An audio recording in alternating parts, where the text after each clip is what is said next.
Welcome to Manoj Beniwal Computer Science classes. Our today's topic is Basics of Computer System and Organization. The starting lecture of class 11th. The learning outcomes are on the screen. So now let's start our lecture.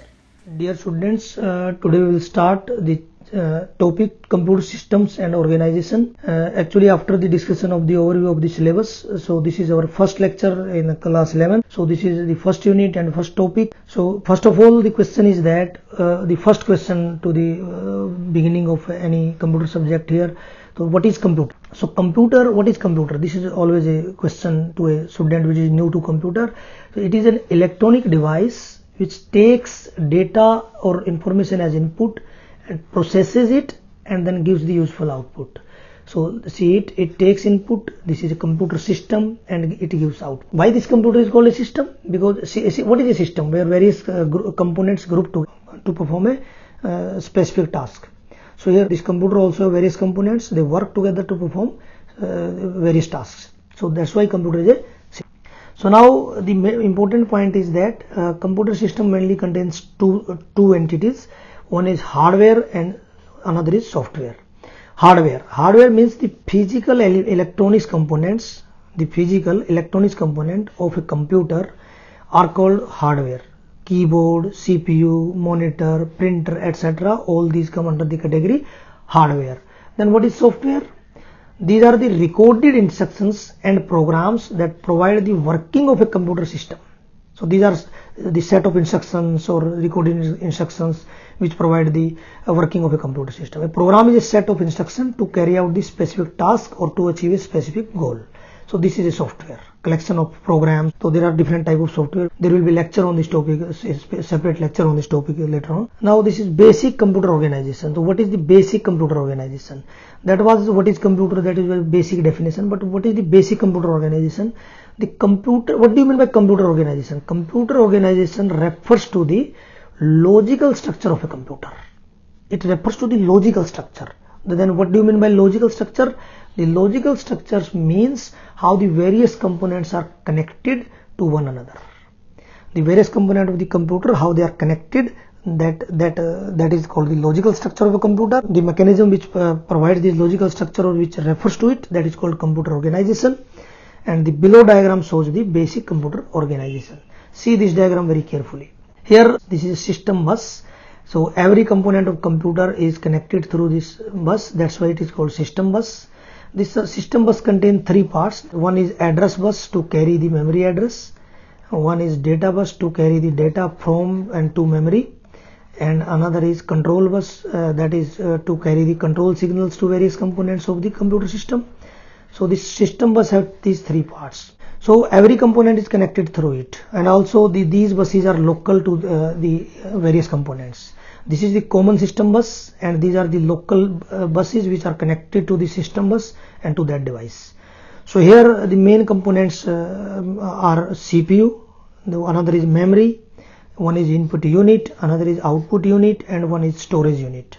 Here memory means main memory or the primary memory in which random access memory RAM and read-only memory ROM will come. And the storage unit means the secondary storage, that is hard disk or any secondary storage devices like DVDs and CDs and all these. These are the various components, and this is the basic computer organization. So all the components of a computer are connected by a common system bus, and every component is connected to the system bus through their own local bus. Now let's study these components one by one in detail. So this is input unit.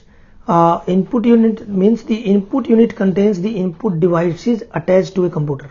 So this is a whole set of all input devices which are attached to a computer that make input unit. It is a unit. So the input device may be a keyboard, mouse, it may be MICR, magnetic ink character reader, OMR optical mark reader, OMR sheets you have already seen, OCR optical character reader, joystick, etc. This unit is responsible for taking input and converting it into computer understandable form, that is binary form. So this unit will take input and will convert that in the computer understandable form, that is also called binary form.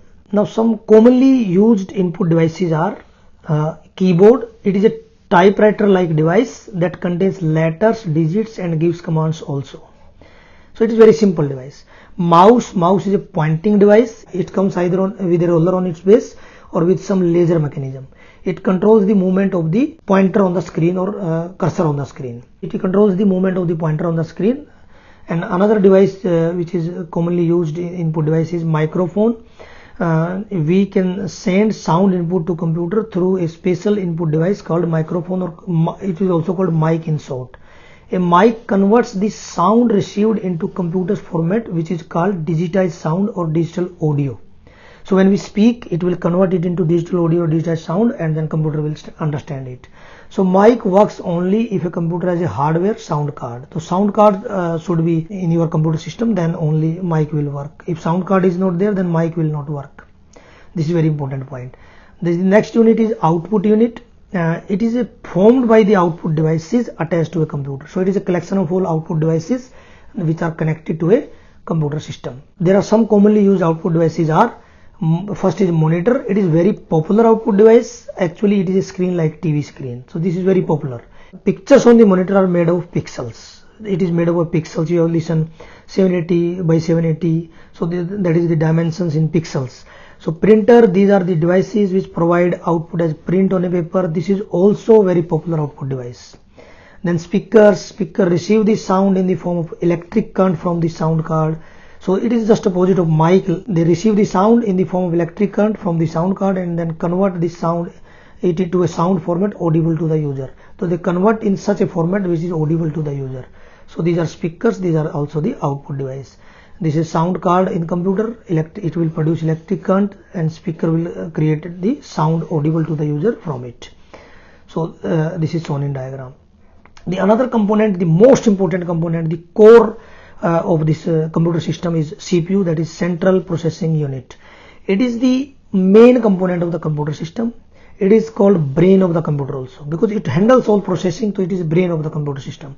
CPU, all other components revolve around this CPU. CPU provides the processing and control mechanism. It has three components. A CPU has three components. See here, one is ALU, arithmetic and logic unit. Another is control unit, and also a set of registers, temporary registers. So it contains three things: arithmetic and logic unit, the control unit, and the registers.